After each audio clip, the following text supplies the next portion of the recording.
I'm pleased to be able to announce the joint declaration on support for Ukraine today. 5月の G7 広島サミットでは幅広い招待国の皆さんも含めた議論を通じて世界のどこであっても力による一方的な現状変更は許してはならない。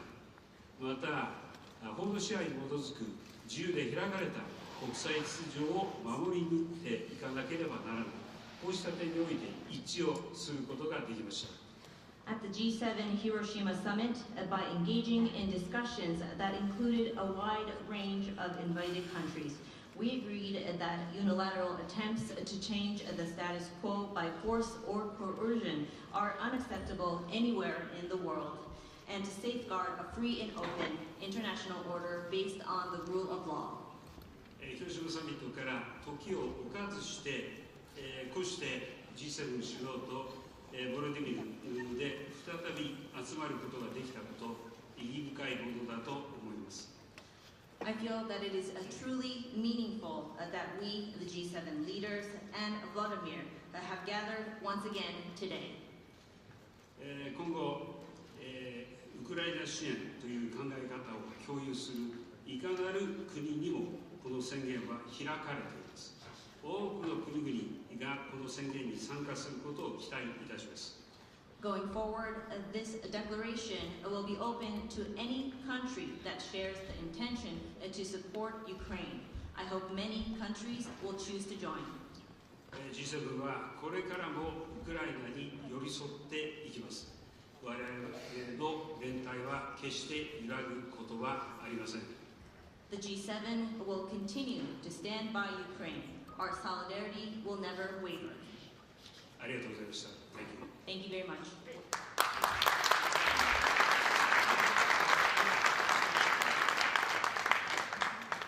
Let me start off by saying something I hadn't planned on saying. You know, I think there are very few people in Europe or in continental United States and the North American continent that thought this man would stand up and come to the aid and assistance of Ukraine. He increased his military budget. He stepped up. Japan, because he understood that when any part of the world has 185,000 people, soldiers crossing a border, stealing sovereignty from another nation, that it affects the whole world. I want to thank you again publicly.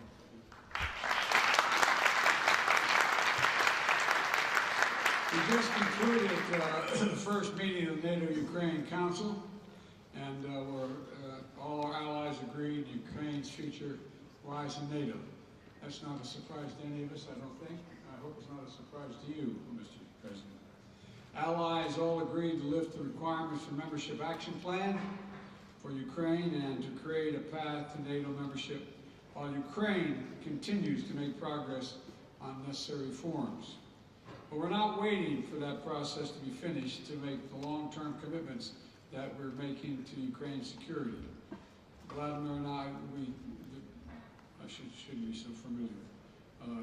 Mr. Zelenskyy and I talked about the kind of guarantees we could make in the meantime when I was in Ukraine, when we met in other places.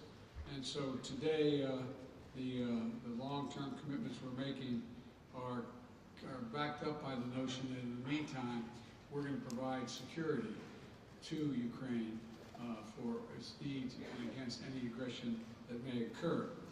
Today, the members of the G7 are launching a joint declaration of support for Ukraine to make it clear that our support will last long into the future. This starts a process by which each of our nations and any other nation who wishes to participate will negotiate long-term bilateral security commitments with and to Ukraine. We're going to help Ukraine build a strong, capable defense across land, air, and sea, and from which will force be a force of stability in the region and deter against any and all threats. I want to thank my fellow G7 leaders and President Zelenskyy for their work to make this happen. I think it's a powerful statement of our commitment to Ukraine as it defends its freedom today and as it rebuilds the future. And we're going to be there as long as that takes. And again, I thank all my colleagues for their support for this.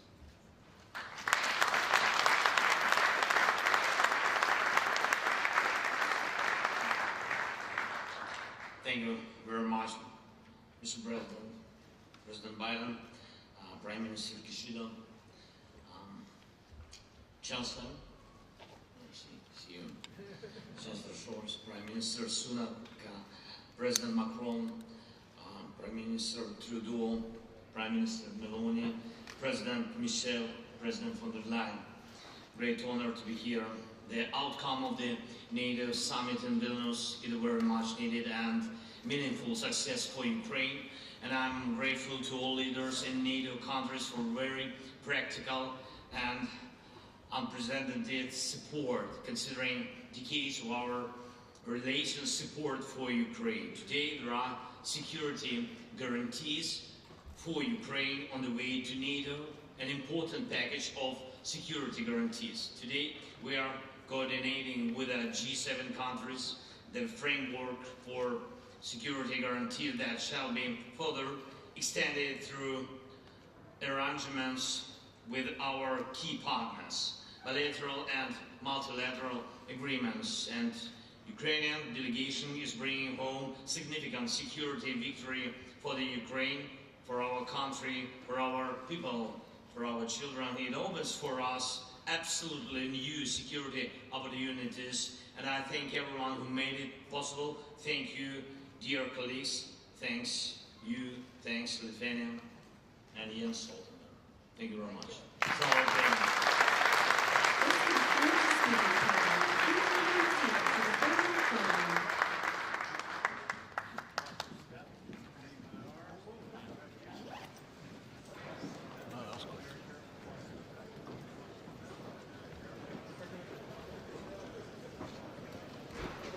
Okay. Off we go, right?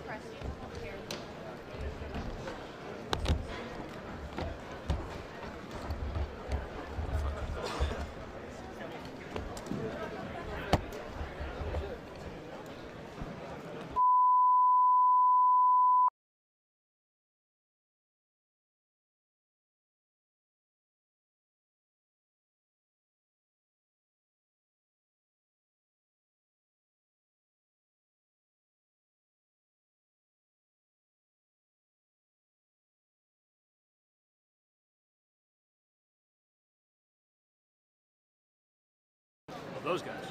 Yeah. Okay. Right. Okay. All right. Am I back up? Do you see me again? Yeah. Okay.